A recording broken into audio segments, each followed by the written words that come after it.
بالله وكفى وسلام على عباده الذين اصطفى أما بعد فأعوذ بالله من الشيطان الرجيم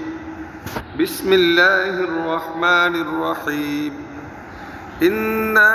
أنزلناه في ليلة مباركة إنا كنا منذرين صدق الله مولانا العظيم Kinyo leza ade tadana ni na mai sui ponu khmya lungere apagale laro me shaban ma chanaru bari samyaya me balu chophyat tin na ne patat pano tin pya khe bi phit de inshallah mya ma cha mi Chanaru Drezi ko Chanaru Alum Myolin Taunda ni jare Sauzai ni re Saumyo ni re Nyaro Myataku ha Chanaru Drezi ko Yaushiro Laro ma phide Drozi Maisi Paunu Khmya Arinya Guro Nisfu Shaban Shabaniyat Tawa Shabbe Baraat nyalu khore Baraat suraga tuye deibega azadi lumyamu pilaida Shabbe Baraat sura arinya ma alaushmyaka mimiye bandari thegani bani kalbe sura shide ari bani kalbe troga tori saidi ko muire tro di to saidi ye amwe amine amya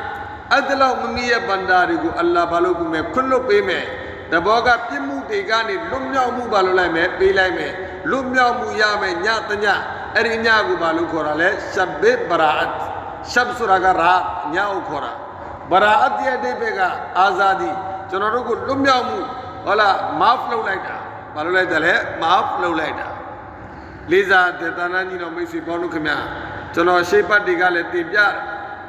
Digni Tonaruga Allah ka mumiyya makhluk fanzindare fanzingang bahana achaunga ni amyomyo pebano digni kullu mutwa achaunga ni amyaji tonarugu pirare Allah ka tonarugu fanzine suraga wala drupsasi pelai bu mahu jahannam de ko thelai bu mahu di to jaw tonaruga apyatari phite achaine mala sakane mala Adlo api myori ko le choro chulo lenge zale be digne bahanari ala achong kamno digne choro ko dilo yari ko Allah chimye mno digane Allah ga choro ko kullu mu pedra ala ko choro ga gaflat milyore paunja de kune choro bamlo dimule maphyat tan tim shaban la suraga gaflat ne phyat tan to aya me la tala mo acha Allah ri male Allah ko tiya me Allah me ko na gaya me Rasul ko tiya me Rasulia me ko na gaya me dai me dilo la jiri ma pobona choro ka balo male dari tha ma digne choro pa wonjin ne ko chi lai dilo la ri ma ba tola le lu me sa taw ta tola ra ka lwe bno no ba ma ma tola mashallah sa re to re kaw ma won ta alhamdulillah dai me da be tu ya ma la amye choro ho rajab la re ka ne choro pyo ge re Allah ye itaat amaina ga mu Ibadat ka choro ba phi to amale to to ama dua taune sura Allahumma barik lana fi rajaba wa shaban sura ga di rajab ne shaban ko Allah barakat de sura ga ibadat ma itaat ma Allah me ko naga ne kaisa ma wala ibadat ma choro ga ba phi amale barakat de ya ma digne along ngaro adlu nyari ko me myo bano Allah ga ari nyari ye kullu tu sine ma choro ko thela ino alhamdulillah Dame mapa doabu suino nautne adlo soya me soyamu bamati jara mahu napuza sure duri phito me adlo iyare ko yabu chonoru bakane ayin chotin pinsimu ne sura babya male shiyama laro me ramzan la me ola qadar nya sura ko chonoru lojin jare ola di qadar nya ko sausai ni jare dame ari nya ya fazilat ko balo lure ya male balo lure ga lamme phito male Arari ko le choro ti ko lure dilo tambo shire yari ko yabu suraga agu thega ne choro ka balu tha ma le pinsin da ma လေးစားတဲ့တာနာညီတော်မိတ်ဆွေပေါင်းတို့ခင်ဗျာတမန်တော်မြတ်ကြီးမုဟမ္မဒ်မုစတဖာဆလ္လာလာဟ်အလိုင်းဝါဆလမ်ဆိုတာဘယ်လိုပုဂ္ဂိုလ်လဲတမန်တော်ဆိုတာမာဆူမ်အပြည့်မရှိဘူးဟာလားတမန်တော်တွေနဲ့ပတ်သက်ပြီးတော့ရှင်းပြတော့ဖြစ်တဲ့အားလုံးကိုအလ္လာဟ်ခွင့်လွှတ်တော်မူတယ်ဆိုတော့ကြီးညာခြင်းခံရတယ်ဒါပေမဲ့တမန်တော်မြတ်ကြီးမုဟမ္မဒ်မုစတဖာဆလ္လာလာဟ်အလိုင်းဝါဆလမ်ကဒီလိုအီဘာဒတ်တွေလုပ်တယ်ဒီလိုနဖီလ်နမာဇ်တွေကိုဖတ်တဲ့ခြေတလုံးကြွတ်သားတွေရောင်းလာတယ်ခြေတလုံးရောင်းလာတယ်ဆဟာဘာတွေကကိုတော်ကိုရှဖ်ကတ်ကျင်းနာတယ်တနာတယ်အဲ့ဒီလိုအနေနဲ့မေးလျှောက်ကြတယ်အဲ့တော့ကိုတော်ကပြောတယ်ဘာလဲအလ္လာဟ်ကငါ့ကိုခွင့်လွှတ်ထားရင်လေငါကရှုကရ်ဂူဇာဘန္ဒါကျေးဇူးတည်တတ်တဲ့ဘန္ဒါတယောက်မဖြစ်ရတော့ဘူးလားအလ္လာဟ်ကိုကျေးဇူးတည်တဲ့အနေနဲ့အဲ့ဒီလိုနဖီလ်နမာဇ်တွေကိုဘာလို့ကလဲဖတ်ခဲ့တာတမန်တော်မြတ်ကြီးမုဟမ္မဒ်မုစတဖာဆလ္လာလာဟ်အလိုင်းဝါဆလမ်ရှာဘန်လမှာဘလောက်ရိုဇာတွေထားတယ်ရှာဘန်လမှာဘလောက်ထားလဲहज़रत आयशा सिद्दीक़ा रज़ियल्लाहु तआला अन्हा के मासिब जाने रमजान को फैलाए रमजान का ठाक उठा में रमजान का लेबना चैनल लारी डेमा शाबान ला ठे पुगना रोजा ठारा तमनोगु बेला ममतु के याबू तमन में सो संगा अच्छा लारी माले वाला यम भय गतनी लानी मा ठारे वाला दीता में तमन में सो संगा सतौसली संगा अदलु यति माले तमनो ठारे अरे अपियंगु शाबान ला मा तमन में सो संगा भला रोजा ठाले सोई हज़रत आयशा पर तलालो नीबा तलालो नो मबीबू अदलाव तमर में सो जमालो के ले रोजारे ठागे रे बाजो रमजान को चूजुरा अशीमा रमजान ला में रमजान सुरागा चनरुगा अम्याजी सबरी ने अला चोंचे या में लातला फिटे अरी लागू बलो पोंजाने चनरुगा चूजुया माले अरी लागू पोंजाने चनरुगा बालो माले पेसिया माले लेजा ते तानाजी नो में से पाउनु खम्या दिगने प्योरे रजब ला पीवारे वाला अगु शाबान ला ले पी दो अभी बरातिया में चढ़ो साओ बरातिया तन्या चढ़ो बालों में साओ में अरे न्या माले होडी पाटी चढ़ो इबादत ती लौला से हेला वाला ने ओ सुने में चढ़ो बाबी तो ले पी दो आ रहे दगेरो दिलारी मा अल्लाह का चढ़ो तो निपले फैसला लो में न्या नो अल्लाह ने तीतो चढ़ो का ससाया मा अल्लाह ने चढ़ो डिग्री दुनिया मा चिट्टू का चढ़ो को फिर पे में लो प्योरे से चलो ये नहीं जो मैं स्वीकार करूँ चलो अनामा मशीन से जेमू वाला दिखने अल्लाह ने चलो ने तीन भी मैं अच्छी नहीं रिमा लूआउ जा रहे माँ भाई चलो वाला सा में ताऊ में प्यो में पा में अदलो पौना नहीं ने में अरिन्यारी को चलो बालू चले क्या तान लाई जा रहे लेज़ा आते ताना जी ना मैं स्वीकार करूँ कि मैं अदलो न्यारी सुरागा अदलो प्यो पाया में न्यारी बहु अल्लाह ने चलो ने दाये तऊजे जगह प्यो में न्यारी वाला तीन चलो ये भुया में न्यारी अल्लाह ये अच्छे को या हो तो युवा में न्यारे प्यो वैसा लोग नहीं हमें अच्छे नहीं हो अदलो ने बैठी कि नहीं चलो निटे म्याजी चलो बाबी तो ले कौशल तो आ रहे लेज़ा आते ताना जी ना मैं स्वीकार करूँ कि मैं अगुम बच्चा के माँ वाला दी बरात सुरा इंशाअल्लाह अल्लाह का चलो तो तमाटे से अरिन्या को चलो चौया में असामा चलो जगह छीगे रे बनी कल बे तो मुइरा रे तोरे सैडी अरे ये अमुए में नहीं अल्लाह का मम्मी ये बंदारी को बालों पे मारे कुल्लू पे माँ अरे ठेमा आलूंगा रम जो लिंजे वाला चलो ले शिरे अरे ठेमा चलो पा दुआएं अल्हम्दुलिल्लाह चलो अम्मी मुड़ को बाबी तो हमें फिर तो हम दीताई में अरे न्यामा चलो तो फैसला लो माँ चलो तो फैसला मलो के लिए चलो का बालों आमाले इतोहाद लो आमा वो लेज़ा ते ताना जी ना मैं सिर्फ बालों के म्या चलो को वाला पिमुट खुने पता भी फैसला लौटो में से मलो के चलो बालो वाले अनेकों चलो अतना के दाम से चलो बालो चले तीन जा रहे बाबे भी चलो को शोशो पपोली फिर तो है मुकाबला दिखने अल्लाह का बड़ों को माची से हम लोग खुद बोले को चाहे तो फैसला लो यार अरे इसे माँ चलो अतना में खाना है बुला अशे ने माँ चलो तो छोटा तातमी को अल्लाह फैसला लो में तातमी में यार है दूरी तो तातमी फैसला लो में वाला दीताई में नेका में भी नहीं मुला नेका है फैसला ले अरी माफी में तचोगो अल्लाह का वाला योटाई में तचोगा मुइफवाला में तचोए रोजी रे छौले ला में अदलो फैसला रे लो में न्या अलो न्या तन्या फिदे अरी न्या मा चरोगा लो माला अगुडेगा चरोगा मपी सेंटे मुला लेज़ा ते ताना जी नो मैं से पाउनु खम्या अगुडेगा ने चरो पिसिया मा वो रिवायत तकुमा ला रे अरी न्या मा रे अल्लाह सुमे का उम्मी ये मखलूक ते को माफ लो में अरी ठेमा ओसु खोना ओसु शिदे अरी खोना ओसु का लूडेगा अरी खोल लो चिंदे मा मपाबू बाजाओ ले होन्या मा प्योलो ले यार इंशाअल्लाह दामी में अगुडेगा ने चरो बालो माले पिसिया मा अगुडेगा ने तुरोजे में से पाउनु खम्या अरो အုပ်စုခုနအုပ်စုထဲမှာကျွန်တော်ပါလာအဲ့ဒီအုပ်စုကိုအလ္လာဟ်ရှင်မြတ်ကခွင့်လွှတ်မှာမဟုတ်ဘူးတအုပ်စုကပါလေမုရှရစ်ဘယ်သူတွေလဲမုရှရစ်ဆိုတာကအလ္လာဟ်နဲ့သူ့ပနိုင်ရှင်တာအလ္လာဟ်နဲ့သူ့ပနိုင်ရှင်တယ်ဆိုတာတစ်ခုကအလ္လာဟ်ရဲ့ဇာတိတော်မှာနောက်တစ်ခုကအလ္လာဟ်ရဲ့ဆီဖတ်အချင်းလက္ခဏာတွေမှာဥမာအလ္လာဟ်အာလင်အလ္လာဟ်ကအရာအလုံးကိုသိတော်မူသောအရှင်ဖြစ်တဲ့အာလီမုလ်ဂိုင်ဘ်ဝါရှာဟာဒါအကွယ်ကိုလည်းအလ္လာဟ်ပဲသိတယ်အကွယ်ကိုလည်းသိတော်မူသောအရှင်ဖြစ်တဲ့ဟုတ်လားကျွန်တော်တို့မြင်နေရတဲ့အရာတွေကိုလည်းသိတော်မူသောအရှင်ဖြစ်တယ်အဲ့ဒါမျိုးအကယ်၍တစ်စုံတစ်ယောက်အလ္လာဟ်ဝါလာဘလောက်ပဲအလ္လာဟ်ချစ်တော်ဖြစ်နေပါစေနဗီတမန်တော်ဖြစ်နေပါစေအာလီမုလ်ဂိုင်ဘ်ဝါရှာဟာဒါမဟုတ်အဲ့လိုကျွန်တော်မှတ်ယူလိုက်တဲ့ဆိုရင်အဲ့ဒီပုဂ္ဂိုလ်လည်းမုရှရစ်ပဲဒီကနေ့မွတ်စလမန်တယောက်ကတော့အလ္လာဟ်နှစ်ပါးရှိတယ်လို့ဘယ်ပါဇက်ကမှပြောမှာမဟုတ်အလ္လာဟ်ရဲ့ဇာတိတော်မှာတော့သူပနိုင်ရှိမှာမဟုတ်ဒါပေမဲ့ဆီဖတ်တော်တွေမှာဒီကနေ့ရိုဇီကိုကျင်းအောင်လုံးနိုင်တာလဲအလ္လာဟ်ပဲနော်ယာကဒူရူလီမန်ယရှာကျင်းမြောင်းလုံးနိုင်တယ်လဲအလ္လာဟ်ပဲဟုတ်လားကျင်းအောင်လုံးနိုင်တယ်လဲဘယ်လိုပဲလဲအလ္လာဟ်ပဲဘယ်အလ္လာဟ်ရဲ့ချစ်တော်မှာရိုဇီကိုကျင်းအောင်လုပ်ပေးလို့မရဘူးရိုဇီကိုကျင်းမြောင်းအောင်လုပ်ပေးလို့မရဘူးအဲ့ဒါတွေလဲကျွန်တော်တို့သတိထားဒီတိုင်းပဲကျမ်းမာရေးကောင်းအောင်လုပ်ပေးနိုင်တယ်လဲအလ္လာဟ်ပဲဒီကနေ့ဆိုရစီတာလဲအလ္လာဟ်ရဲ့အမိန့်နဲ့ပဲအလ္လာဟ်ရဲ့အမိန့်နဲ့ပဲဘယ်သူကမှတာကိုဟုတ်လားလုပ်ပေးလို့နိုင်မှာမဟုတ်ဘူးလူပဲလုပ်ပေးနိုင်တယ်အလ္လာဟ်ပဲအဲ့ဒီလိုအရာတွေမှာကောကျွန်တော်တို့ဘက်ကနေရှရစ်တူပနိုင်ရှင်ခြင်းနဲ့ရှိလားအဲ့ဒါသတိထားအဲ့ဒါတွေရှိရင်ကျွန်တော်ကလီမာဖတ်မယ်ဟုတ်လားကျွန်တော်တောဘာလုပ်ထားမယ်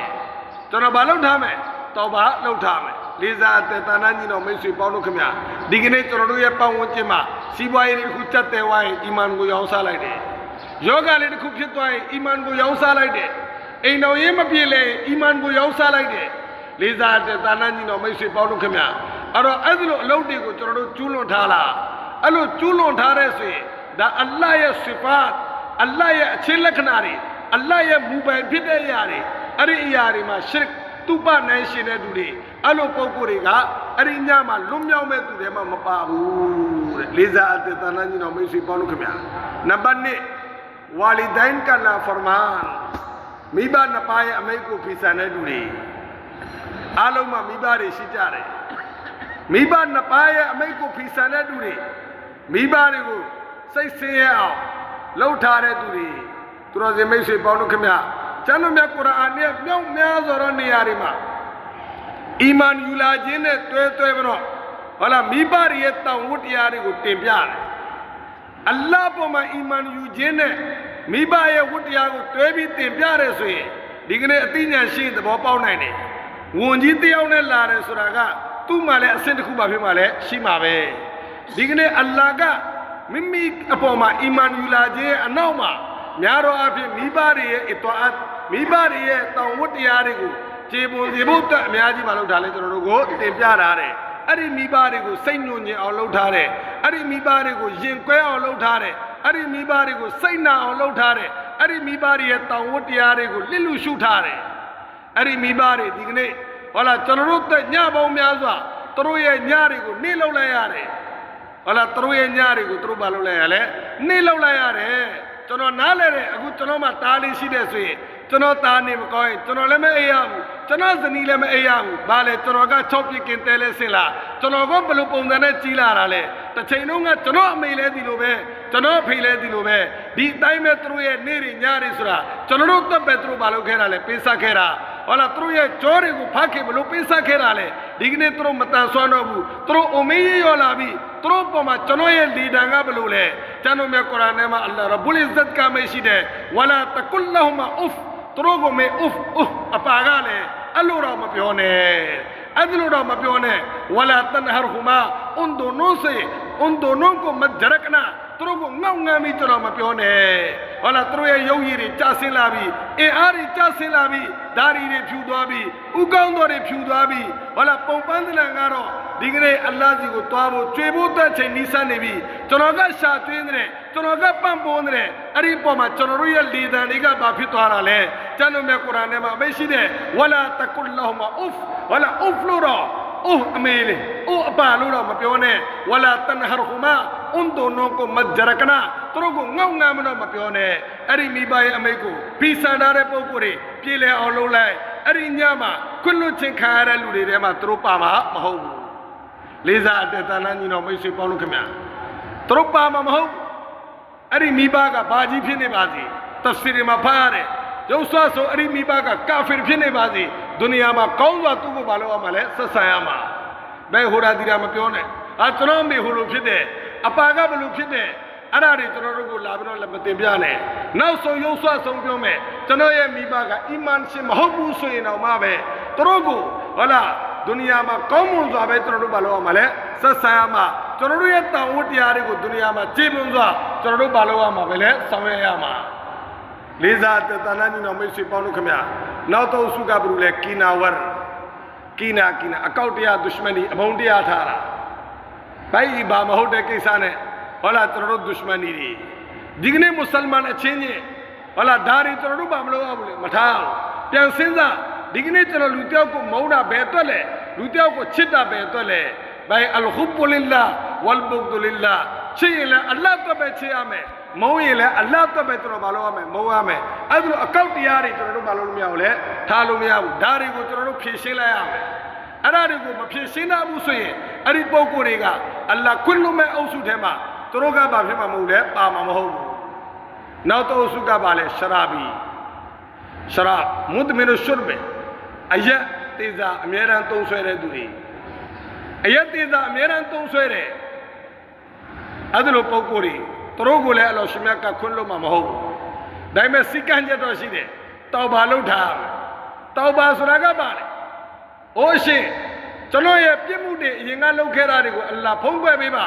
ကျွန်တော်တော့လုံးဝမလုပ်တော့ပါဘူးအဲ့ဒါတောက်ပါပဲအဲ့ဒါပါပဲလေတောက်ပါပဲတညတော့မဟုတ်ဘူးနော်ဒီတညကျွန်တော်မတောက်ဘူးဆိုရင်ဒါမှမဟုတ်တချို့ကလည်းရမ်ဇန်မတောက်ဘူးဟလာပြီးလာတွေ့ပါပြီဆိုရင်အရိညာမောင်းတယ်အဲ့ဒါလိုတောက်ပါကိုပြောတာမဟုတ်စစ်မှန်တဲ့တောက်ပါအဲ့ဒီတောက်ပါလှုပ်လိုက်တဲ့ဆိုရင်အလ္လာဟ်ခွင့်လို့မယ်အလ္လာဟ်ဘာလို့မယ်ခွင့်လို့မယ်အဲ့လိုတောက်ပါမလှုပ်ထားဘူးဆိုရင်အဲ့လိုမုဒ်မင်ရှုရ်ဘအယတ်တိသာဆွဲမြဲစွာတောက်တုံတဲ့ပုဂ္ဂိုလ်တွေခွင့်လို့မဲ့လူတွေရဲ့စီးရဲမှာတိုးတွေမှာဘလောက်အမွေးမြင့်များလဲကဘီလိုက်ကလ်ဘဲဆိုတာကဗနီကလ်ဘဲဆိုတာကတိုးမွေးတဲ့စိတ်မွေးတဲ့အဲ့ဒါလောက်လူကြီးအများကြီးကိုတို့ရဲ့အမွေးမြင့်တဲ့အညီအလ္လာဟ်ခွင့်လို့မဲ့အဲ့ဒီထဲမှာဒီအုပ်စုတွေမပါဘူးနော်အဲ့ဒီအတွက်ကြောင့်အယတ်တိသာတောက်တုံခဲ့တဲ့ဆိုရင်လည်းပဲကျွန်တော်ဘာလုပ်မယ်တောက်ပါလုပ်မယ်အင်နလ္လာဟ်ယူဟစ်ဘူတဝါဘီန်အလ္လာဟ်ကတောက်ပါလုပ်တဲ့လူတွေကိုခွင့်လွှတ်တာကိုချစ်တော်မူတယ်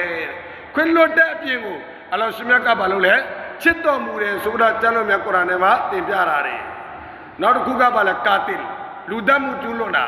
အစ္စလာမ်ကလူဒတ်မှုကိုတိုက်တွန်းတဲ့သာသနာမဟုတ်လူဒတ်မှုကိုကျူးလွန်တဲ့ပုဂ္ဂိုလ်တွေလူတတ်ထားတဲ့ဆိုရင်ဟာလာအဲ့ဒီပုဂ္ဂိုလ်ခွင့်လွှတ်မှုထဲမှာသူလည်းဘာဖြစ်လဲမပါဘူးနောက်တော့စုကပါလဲဆိုတော့ဒီကနေ့ဘောင်းမီဝတ်တယ်ဒီတိုင်းမဲ့ကျွန်တော်တို့လုံကြီးတွေဝတ်ကြတယ်တမင်တကာချင်းမစီအောင်ဝတ်တယ်အဲ့တကယ်တော့အဲ့ဒါဘာမှအဲ့လိုအရာတာရှိတာလည်းမဟုတ်ဘူးအဲ့ဒီပုဂ္ဂိုလ်တွေဟောလာသူတို့ကိုလည်းအလောရှင်မြတ်ကကိယာမတ်နေ့မှာဂယုနာရဲ့အရှုနဲ့ကြည့်ချင်းခံရမှာလည်းမဟုတ်ဒီတိုင်းမဲ့အခုနခွန်းလုံးမဲ့သူတွေစင်းနေမှာလည်းသူတို့ပါမှာမဟုတ်ဒီကနေ့ကျွန်တော်တို့ပတ်ဝန်းကျင်မှာလုံကြီးလေးနဲ့တူတူလေးဝတ်တိုင်းဘာပဲမဆရာကောက်ဆိုင်ဖို့တွားနေတယ်ဆရာပဲတွားနေတယ်ကောက်ဆိုင်ဖို့တွားနေတယ်သူတော်စင်မိတ်ဆွေပေါင်းတို့ခင်ဗျာတနေ့ဆဟာဘာတဘာနဲ့ပတ်သက်ပြီးတော့တမန်တော်မြတ်ဆာဆန်ကသူ့ကိုပြောတယ်လုံကြီးကိုနည်းနည်းလေးပေါ်တင်ဖို့အဲ့တော့သူကဘာပြောလဲဆိုတော့ကိုရောတဲ့ဒီလုံကြီးကဒါအပေါ်ပဲသဘောကပေဝါလို့စုပ်သွားလို့လေသူကအဲ့လိုထင်တာပေသွားလို့စုပ်သွားလို့လေဘာမှတမိုးကြီးတဲ့ຢာတကူမဟုတ်ဘူးပေါ့အဲ့တော့သူကဘာပြောလဲဆိုတော့တမန်တော်မြတ်ဆာဆန်ကသူ့ကိုဆက်ပြောတယ်ဒီလုံကြီးကိုနည်းနည်းဘာလို့လဲပေါ်တင်လိုက်ဒါမဲ့တမန်တော်သူ့ဘာပြောလဲအကယ်၍ဒီလုံကြီးကဘာမှတမိုးမရှိဘူးဆိုရင်လည်းပဲငါတမန်တော်ရဲ့ဆွန်နတ်ကိုမင်းမရှိဘူးလားအဲ့တော့လက်ကြည့်လိုက်တော့ဒီစကားကိုဘယ်လိုပြောနေတာလဲတမန်တော်ပြောနေတာတမန်တော်မျိုးဆော့ဆန်ကမမီးရဲ့လုံကြီးကိုခြေတလုံးတစ်ဝက်လောက်တမန်တော်ဘာလို့လဲဝတ်တယ်ဒီကနေ့ကျွန်တော်တို့ကိုသွားကြည့်ကျွန်တော်တို့ကဘာပြောဘယ်တော်ကလာတာလဲကောက်ဆိုင်ဖို့သွားနေတာလားလေးစားတဲ့တာနာညီတော်မိတ်ဆွေပေါင်းတို့ခင်ဗျာဒါဘာမှအရာတာရှိတဲ့ကိုနာတကူမဟုတ်ဘူးအဲ့ဒါကိုသတိထားတမင်တကအဲ့လိုရည်ရွယ်မတော့ချင်းမစစ်အောင်ကျွန်တော်တို့ဘာမလုပ်အောင်လဲပစိုးလုံးကြီးဝလို့မရအောင်အဲ့ဒီသူတွေကလည်းခုနလွတ်မြောက်မှုသူတွေရဲ့ဆင်းထဲမှာပါမှာမဟုတ်နောက်တော့စုကဂျုဂုလ်ခိုးဆိုတာကပါလေဂုံချောတာဂုံတိုက်တာဂုံချောတယ်ဂုံတိုက်တယ်ဒီကနေ့ကျွန်တော်တို့သဘောပေါက်တယ်ပတ်ဝန်းကျင်မှာလူတယောက်နဲ့တယောက်ဟ မုံတီးနေတဲ့ဆိုရင်ကျွန်တော်ဒက်ရှင်ပြဿနာတွေအားလုံးကပြီးသွားတယ်တကယ်တော့ကျွန်တော်တို့ကရင်ဆိုင်မလို့ကျွန်တော်တို့မရှင်းကြဘူးဘာကြောင့်လဲဒါတွေအားလုံးကအဲ့ဒါလို့ဂုံချောတူတွေရဲ့စကားအပေါ်မှာယုံကြည်ပြီးတော့ဒီကနေ့ကျွန်တော်တို့ပြဿနာတွေပါဖြစ်နေတာလဲဖြစ်နေတာတကယ်တော့စင်စစ်မှဘာမှမဟုတ်အဲ့ဒါလို့အရာတွေကိုတကယ်တော့ကျွန်တော်တို့ကနားမထောင်အောင်လူတယောက်ကနောက်လူတယောက်ရဲ့မကောင်းကြောင်းကိုယ်စီမှာလာပြီးပြောတယ်ဆိုရင်တေးကြတယ်ဒီလူကကိုယ်စီကနေတွားပြီးနောက်လူတယောက်စီကိုရောက်ရင်လေကိုယ်မကောင်းကြောင်းကို तू ကဘာလုပ်မှာပဲလဲတင်ပြမှာအဲ့ဒါလို့စကားတွေကိုကျွန်တော်တို့ကမနာထောင်အောင်လူတယောက်လက်ပြောရင်ဒါမင်းပြောတာပဲ तू ပြောတာငါမကြားဘူးအဲ့ဒီအတိုင်းပဲကျွန်တော်တို့ဘာလုပ်လိုက်ရမှာလဲပြောလိုက်ရမှာဒီကနေ့ကျွန်တော်တို့ကအဲ့ဒါလို့လက်ပြောရင်သဘောကျတယ်လက်ဖေးလည်းတိုက်မယ်မှုတ်လည်းကျွေးမယ်ကွန်းလည်းကျွေးမယ်နောက်လည်းလက်ပြောတော့ဆိုရင်အဲ့ဒါလို့ပေါင်းဝင်ခြင်းကညှဉ်းနှွမ်းသွားတာဗောလေးစားတဲ့တန်တန်းညီတော်မိတ်ဆွေပေါင်းတို့ခင်ဗျာအဲ့ဒီဂုံချောတဲ့သူတွေအခုနလွတ်မြောက်ခြင်းခံရမဲ့သူတွေစီးရဲထဲမှာသူတို့ဘာဖြစ်လဲမပါဘူးတော့ဘာလုပ်လိုက်အင်ရှာအလ္လာနောက်ဒီအလုပ်တွေကျွန်တော်တို့ဘာမလုပ်တော့ဘူးလေမလုပ်တော့ဘူးဆိုတော့လေးစားတဲ့တန်တန်းညီတော်မိတ်ဆွေပေါင်းတို့ခင်ဗျာအဲ့တော့အားလုံးမျောလင်းတဲ့တမိုးကြီးတယ်လို့ကျွန်တော်တို့မှတ်ယူကြတယ်အဲ့ဒီညမှာကျွန်တော်တို့တက်ဖိုင်စလာလုပ်မယ်အများကြီးကျွန်တော်တို့မှာအခက်ခဲတွေရှိတယ်အကြက်တဲတွေရှိတယ်အလ္လာဟ်ကိုတင်ပြမယ်ဒါပေမဲ့တခုမှတ်ထားဒါပွဲတော်ညတညမဟုတ်ဒါပွဲတော်ညတညမဟုတ်ဒီညကိုလူအုပ်စုတွေထဲမှာတယုံယုံနဲ့အကုန်မခံနိုင်နဲ့အဲ့ဒါဆုံးရှုံးသွားမယ်အဲ့ဒါဆုံးရှုံးသွားမယ်အနည်းဆုံးအဲ့ဒီညမှာအလ္လာဟ်နဲ့ကျွန်တော်15မိနစ်နိုင်ဝက်မဆိုတီးသွင်းစကားပြောဖို့အတွက်အလ္လာဟ်ရှိမှကျွန်တော်ရဲ့အခက်ခဲတွေကိုချပြဖို့အတွက်အဲ့ဒါတော့ကျွန်တော်ဘာလို့တင်တာလဲအချိန်ပေးတင်တာ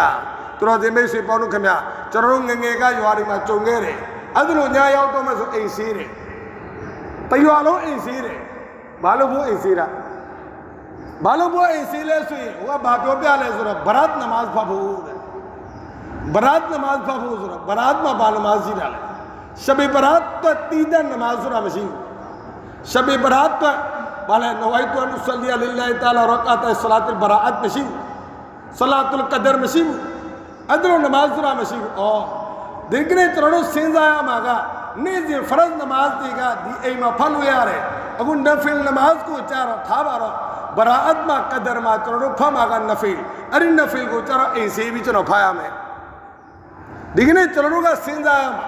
နေ့စဉ်ကျွန်တော်တို့ရဲ့အိမ်တွေမှာဖရတ်နမတ်စီရမယ်အမျိုးသားတွေအမျိုးသမီးတွေနေထိုင်တယ်အမျိုးသားတွေလည်းဆွန်နတ်နမတ်တွေကိုအိမ်မှာကျွန်တော်တို့ဖတ်တဲ့အလေးချင်းတွေလည်းကျွန်တော်တို့လုပ်ရမှာနော်ဟာဒီစ်တော်ထဲမှာတမန်တော်မြတ်ကြီးမုဟမ္မဒ်မုစတဖာ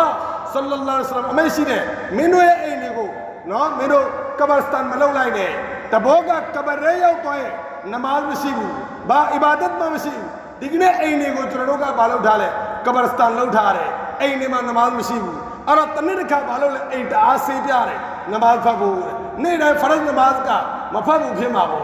လေးစားအသက်တန်တန်းကြီးတော်မိတ်ဆွေပေါင်းလို့ခင်ဗျအဲ့ဒါတွေကကျွန်တော်တို့လုပ်တဲ့အဖို့အလုပ်တွေရှရီယတ်မှာရှိတာတွေမဟုတ်ဒီတိုင်းမဲ့အဲ့ဒီညတွေမှာဟုတ်လားဘယ်လိုနမတ်နရကတ်ဖတ်လိုက်ဘာတွေဖြစ်သွားမယ်ဆိုတော့ရှင်းရင်ကျွန်တော်တို့ပြောပြမှာပေါ့ကျွန်တော်တို့လည်းဖတ်မှာပေါ့ကျွန်တော်တို့လည်းဖတ်မှာပေါ့သူတော်စင်မိတ်ဆွေပေါင်းလို့ခင်ဗျအဲ့ဒါလို့တီးတန်းအထူးအမတ်တွေမဟုတ်ဘူးတောဘာအစ္စတစ်ဖာလုပ်မယ်နဖီလ်နမတ်တွေကျွန်တော်ဖတ်လို့ရတယ်အထူးတစ်ပြအကောင်းဆုံးကတော့တနဟာအီမှာတူတဲ့တီးတန်းလုပ်မတော့ကျွန်တော်တို့ကဘာလို့ရမှာလဲနေရမှာမိမိရဲ့အခက်ခဲတွေကိုလူတွေရှင်းမှာကျွန်တော်တို့ကချပြမှာမဟုတ်ဘူးအလ္လာဟ်ရှင်းမှာကျွန်တော်တို့ကဘာလို့ရမှာလဲချပြရမှာအဲ့တော့ကျွန်တော်တို့ကအုပ်စုလိုက်ပျော်ပါတင်တာလားတူတဲ့နေတင်တာလားကျွန်တော်တို့ပဲဆုံးဖြတ်အဲ့ဒီညတွေမှာကဘာစတန်သွားတယ်ဒီကနေ့ပျော်ပွဲစားပုံစံပဲသွားကြတယ်တချို့ဆိုကဘာစတန်ဆိုတာကသွားရမယ်ဆိုလို့ရောက်သွားတာအဲ့ဒီမှာတပတ်စကားပြောကတော့အလာဘာတလာဘာပြောပြန်ထွက်လာလိုက်တယ်ဒီကနေ့ကဘာသွားတယ်ဆိုတာကကဘာကိုရောက်သွားရင်လူတယောက်တေဖို့တရိယာသွားလူတယောက်တေဖို့တရိယာသွားတဲ့ဆိုရင်အများကြီးဂုဏတွေပါဖြစ်သွားမယ်ခွင့်လွှတ်မှုတွေဖြစ်သွားမယ်ကဘာစတန်ကိုဂျနာဇာတော့ရောက်တယ်ဆိုရင်ကြည့်လိုက်တချို့က45နှစ်ဆိုကိုယ့်အသက်ကိုပြန်ကြည့်လိုက်50ကျော်တယ်ဆိုအလ်ဟမ်ဒူလ illah အလ္လာဟ်ငါ့ကိုအများကြီးထားထားတယ်40ရောက်ပြီဆိုရင်ငါလည်း45ဆိုရင်အလ္လာဟ်မလုပ်ပါစေနဲ့အဲ့ဒီတက်ငါဘာပြင်ဆင်ထားလဲမောက်ကိုတရိယာစီဖို့ဒီကနေ့ကဘာစတန်ကိုကျွန်တော်တို့ကိုမလုပ်ခိုင်းတာလဲတွားခိုင်းတာဇီယာရတ်လုပ်တဲ့ပွဲတော်တွေမဟုတ်တမန်တော်မြတ်ကြီးမုဟမ္မဒ်မုစတဖာဆလ္လာလာဟ်အလိုင်းဝါဆလမ်တတ်မှာတစ်ချိန်တမန်တော်ရဲ့ဘဝတတ်မှာဟာဒီစ်တော်တွေမှာလာတယ်ညတညမှာဟဇရတ်အာအိရှာဆစ်ဒီကာရဒီအလ္လာဟ်တအာလာဟာခင်မဆင်ပြန်တယ်ကိုတော်ကိုမတွေ့ကိုတော်ကိုညပိုင်းအေးရဝတိယလုံသွားတဲ့အချိန်မှာဘေးမှာကိုတော်မရှိတော့လိုက်သွားတဲ့အချိန်မှာဘဝတွေ့လဲဂျန်နတ်ုလ်ဘကီမှာဟာဂျီတွေတည်တယ်ဟဂျ်ပူတဲ့သူတွေတည်တယ်အဲ့ဒီကဘစတန်မှာတွေ့တယ်တမန်တော်ဇီယာရတ်လုပ်တယ် အဲ့တော့လူတယောက်ကဇီယာရတ်လုပ်ရင်ကျွန်တော်တို့အပြစ်မပြောကျွန်တော်တို့အပြစ်မပြောတကယ်တော့နှစ်တိုင်းဇီယာရတ်လုပ်ရမယ်မလုပ်မနေရအဲ့လိုမဟုတ်ပါဘူးအခြားရက်တင်မှာလည်းကျွန်တော်တို့လုပ်လို့ရတာပဲဟောလာတောက်ကြလေးပတ်စစ်လည်းလုပ်လို့ရတယ်ဒါမှမဟုတ်အခြားရက်တင်မှာလည်းကျွန်တော်သွားလို့ရတယ်ဇီယာရတ်တီးတဲ့အချိန်တီးတဲ့ရက်တမမှုတွေကျွန်တော်တို့ရှရီယတ်မှာမရှိနော်အဒီအတွက်ကြောင့်လုပ်တယ်ဆိုရင်လည်းအခုနတမန်တော်ဘုရားမှာတစ်ချိန်လုပ်ခဲ့တယ်အဲ့ဒီရက်သေးနေပဲကျွန်တော်တို့သွားပါဟောလာဒီတိုင်းမဲ့ဘာနည်းသက်သွားလဲအဲ့ဒါကိုအကောင့်ထဲပေါ်ပါပျော်ပွဲစားပုံစံနဲ့ဟီလာဝါလာပုံစံနဲ့စိုက်ကယ်ပတ်စီတော့အပျော်စီးဖို့အဲ့လိုပုံစံမဟုတ်ဒီကနေ့ကဘရစတန်ကိုရောက်တိုင်းအများကြီးမိတ်ဆွေတွေတွေ့ရတယ်ဂျနာဇာနမတ်မပိုင်ဘူးဂျနာဇာနမတ်ဖတ်ဖို့တော့ဂျနာဇာနမတ်မပိုင်ဘူးဘာကြောင့်မပိုင်ဂျနာဇာနမတ်ဆောက်ပြီးသူဇူလုံးတယ်အခုမေးကြည့်မယ်ဂျနာဇာနမတ်တက်ပြီးလွတ်သွားရင်ဘယ်လိုဝေရလဲဆိုရင်မဖြစ်တော့ဘယ်လိုဝေရတက်ပြီးနှစ်ချိန်လွတ်ထားရင်ဘယ်လိုဝေရအဲ့ဒီတက်ပြီးနှစ်ချိန်ကိုဘယ်လိုပြန်ဖြည့်ရနမတ်ရကတ်မှာတရကတ်လွတ်သွားရင်ကျွန်တော်ဖြည့်တတ်တယ်ဂျနာဇာနမတ်မှာတက်ပြီးနှစ်ချိန်လွတ်သွားရင်ဘယ်လိုဖြည့်ရမဖြည့်ဂျနာဇာနမတ်မပိုင်ဂျနာဇာနမတ်မှာတက်ပြီး၄ချိန်ဖတ်ကိုဖတ်ရမယ်အများကြီးမိတ်ဆွေတွေဂျနာဇာနမတ်မှာပလီဆီယာကတက်ပြီးဖတ်တယ်အနောက်ကလူလိုက်မဖတ်ဘူးအနောက်ကလိုက်မဖတ်ရင်ဂျနာဇာနမတ်မပိုင်ဘူးအခြားဒူအာမရလို့မဖတ်ရင်ဂျနာဇာပိုင်တယ်တက်ပြီးလိုက်ဖတ်ရမယ်အဲ့ဒါလေးလည်းဒီနေ့ဟောလာကျွန်တော်သတိပေးလိုက်တာတက်ပြီးလိုက်ဖတ်ရမယ်နော်အဲ့ဒီတက်ပြီး၄ချိန်လုံးကျွန်တော်ဖတ်ရမယ်တစ်ချိန်မှရောလို့မရဘူးတစ်ချိန်ရောသွားရင်ကျွန်တော်ရဲ့ဂျနာဇာနမတ်ပိုင်မှာမဟုတ်အဲ့တော့အကယ်ကျွန်တော်ကလွတ်သွားရင်ဘယ်လိုဖြည့်ရမယ်တီးတန်းတီးချင်းနေဆိုရင်9မိနစ်မကြာဘူးကျွန်တော်နဲ့တွေ့လိုက်ဒီနေရာကတော့မဆာလာတွေအများကြီးတင်ပြမယ်နေရာမဟုတ်ဒီတိုင်းပဲဘယ်ချိန်ပြန်ဖြည့်ရမယ်အဲ့ဒါကိုလည်းအင်ရှာအလ္လာဟ်ကျွန်တော်မလုပ်မယ်ပြောပြမယ်နောက်ဂျနာဇာနမတ်တက်ကျွန်တော်ရောက်သွားတယ်ဆိုမှတ်ထားဂျာကအရာတွေကျွန်တော်မဖတ်လို့ဂျနာဇာနမတ်ပိုင်တယ်ဟာလာကျွန်တော်မဖတ်တတ်ဘူးဂျနာဇာနမတ်ပိုင်တယ်ဒါပေမဲ့ဒီတက်ဘီမဖတ်ဘူးဆိုရင်ဂျနာဇာနမတ်ဘာဖြစ်လဲမပိုင်ဘူးအဲ့တော့တက်ဘီလိုက်ဖတ်ရမယ်တက်ဘီဘာလို့ရမလဲလိုက်ဖတ်ရမယ်ဒီတိုင်းမဲ့တချို့တစ်ဝက်ကဂျနာဇာမဖတ်တချို့တစ်ဝက်ကလည်းဖတ်ပြီးပြန်လာလိုက်တယ်ဘိုင်ဂျနာဇာနမတ်တဖတ်ရင်ဆဝပ်ကကီရတ်နှစ်ခုရတယ်ကီရတ်တစ်ခုကဥဟ်တောင်လောက်ရှိတယ်တဝက်ကဂျနာဇာနမတ်ဖတ်ရတာနောက်တဝက်ကဒဖန်မှာပါဝင်ရတာအခုကျွန်တော်အရေးကြီးလို့ပြန်လာလိုက်တဲ့လူကျွန်တော်မပြောဘူးတခါတည်းလူတယောက်ကအရေးကြီးတာတွေဖြစ်တတ်တယ်အခက်အခဲတွေရှိတတ်တယ်အဲ့လိုမဟုတ်ဘူးတချို့ကပုံမှန်ပဲဂျနာဇာပြီးတာနဲ့သူလာလိုက်တယ်ကပတ်စတန်သူမသွားရဘူးဖြစ်မယ်ကပတ်စတန်မှာဘ누구နဲ့တွေ့မယ်ကြောက်လို့သူမရောက်ရဘူးမသွားရဘူးဖြစ်မယ်အဲ့တော့ဆဝတ်တဝက်ကကျွန်တော်မလိုတာလားတကူတကဒီကနေဒုက္ခခံမလို့သွားတယ်တဝက်ယူတယ်နောက်တဝက်ကိုခြံတော့ကျွန်တော်တို့မလုပ်လိုက်လေလာလိုက်တယ်အဲ့ဒါလေးတွေလည်းကျွန်တော်တို့မလုပ်ရမယ်သတိထားမယ်အင်ရှာအလ္လာဟ်တာလာအဇီးဟလာကျွန်တော်တို့အားလုံးဟလာမျောလင်းတဲ့ဒီညတညမှာအထူးပါမှအခုနကျွန်တော်ဘာမှလုပ်နေကြမလို့အခုနလှုပ်ထားမှာကမုရှရစ်ကျွန်တော်မဖြစ်နဲ့ရှရစ်လှုပ်ထားရင်အခုကလီမာဖတ်တော်ပါလို့ဒီတိုင်းမှာဝါလီဒိုင်ကီနာဖာမာမိဘနှစ်ပါးရဲ့ဟလာအမိတ်ကိုဖီဆန်တဲ့လူဆိုရင်ဒုနီယာမှာမိဘရှိသေးတယ်ဆိုမာဖီတောင်းလိုက်မာဖီတောင်းလိုက်သူတို့မာပဲမမဘာပဲဖြစ်နေပါစေကျွန်တော်ဘာတောင်းလိုက်မာဖီတောင်းလိုက်ဟလာဒီတိုင်းမှာအခုနချူဂုလ်ခိုဂုံချော်ရလို့ကျွန်တော်လှုပ်တတ်တဲ့ဆိုရင်အဲ့ဒါကိုတော်ပါလုပ်လိုက်လေးစားတဲ့တန်တန်းကြီးတော်မိတ်ဆွေပေါင်းတို့ခင်ဗျကျွန်တော်ခုနခုတင်ပြခဲ့တယ်အဲ့ဒီခုနအုပ်စုထဲမှာကျွန်တော်တို့ပါတယ်ဆိုရင်ဒါတပူးစာဆိုးသွားပြီတပူးစာဆိုးသွားပြီအမြဲတမ်းအရက်တေကာတွေတောက်တုံးတယ်တော်ပါလုပ်လိုက်အလ္လာဟ်ကတော်ပါလုပ်ရင်ခွန်းလွတ်တာမဟုတ်ဘူးခွန်းလွတ်တဲ့အပြင်ကိုချစ်တော်မူတယ်အင်နလ္လာဟ်ယူဟစ်ဘူတဝါဘီနာအလ္လာဟ်ကချစ်တော်မူတယ်အလ္လာဟ်ကဘာဖြစ်လဲချစ်တော်မူတယ်လေးစားတဲ့တန်တန်းကြီးတော်မိတ်ဆွေပေါင်းတို့ခင်ဗျအလ္လာဟ်ကကျွန်တော်တို့ကိုဖန်ဆင်းထားတဲ့ဆိုတာကဂျာနမ်တွေကိုထက်ပြလိုက်ဖို့အဇပ်တွေပေးဖို့မဟုတ်အဲ့ဒီတော့ကြောင့်ဘာဟာနာတွေအများကြီးကျွန်တော်တို့အချိန်နဲ့မရွေ့အကုသိုလ်တွေကျွန်တော်တို့ကျူးလွန်နေကြတယ်ပြစ်မှုတွေကျူးလွန်နေကြတယ်နှစ်တိုင်းကျွန်တော်တို့ကျူးလွန်နေကြတယ်ဒါပေမဲ့ကျွန်တော်တို့ကိုအလ္လာဟ်အခွင့်အရေးပေးတယ်အင်ရှာအလ္လာဟ်တာလာအဇီးအလိုအခွင့်အရေးတွေအရှင်းမှလည်းထားရဖို့ရှိတယ်အလ္လာဟ်ရမ်ဇန်ကျွန်တော်တို့ကိုကြုံကြိုက်ခွင့်ပေးတယ်ဆိုရင်ကဒ်ညလည်းအင်ရှာအလ္လာဟ်ကြုံရမယ်ဘရတ်ညကြုံရတဲ့ဆိုရင်ဒါအလ္လာဟ်ဘက်ကနေကျွန်တော်တို့ကိုတနာလို့ဒီလိုအခွင့်အရေးတွေပေးတာအဲ့ဒီမှာကျွန်တော်ကနှစ်တိုင်းဟောလာဘယ်ပုံစံကျွန်တော်မိုက်ခဲ့တယ်ဒီအတိုင်းပဲလားအဲ့ဒါဆိုရင်နဖူးစာဆိုတဲ့လူကျွန်တော်ဖြစ်သွားမယ်နောက်နှစ်ဆိုတာမတည်ကြဘူးကျွန်တော်တို့ရဲ့သမင်ဝိုင်းကလူတွေအများကြီးကဘစတန်ကိုရောက်သွားပြီကျွန်တော်နဲ့တက်သူရသူတွေရောက်သွားပြီကျွန်တော်တငယ်ချင်းတွေဟောလာကဘစတန်ကိုရောက်သွားပြီမိဘတွေမရှိတော့ဘူးကျွန်တော်ကပေချေရောက်မှလဲဘ누구မှပြောလို့နိုင်တာမဟုတ်ဘူးတညထဲမှာပဲတမနက်ထဲမှာပဲဒီကနေ့ကျွန်တော်သွားလိုက်ရနိုင်တယ်အဲ့ဒီအတွက်ကြောင့်အခုရရတဲ့အခွင့်အရေးတွေကိုအဆုံးမခံနဲ့အလ္လာဟ်တအာလာကျွန်တော်တို့ကိုခွင့်လွှတ်မဲ့ညရှပ်ဘေဘရာအတ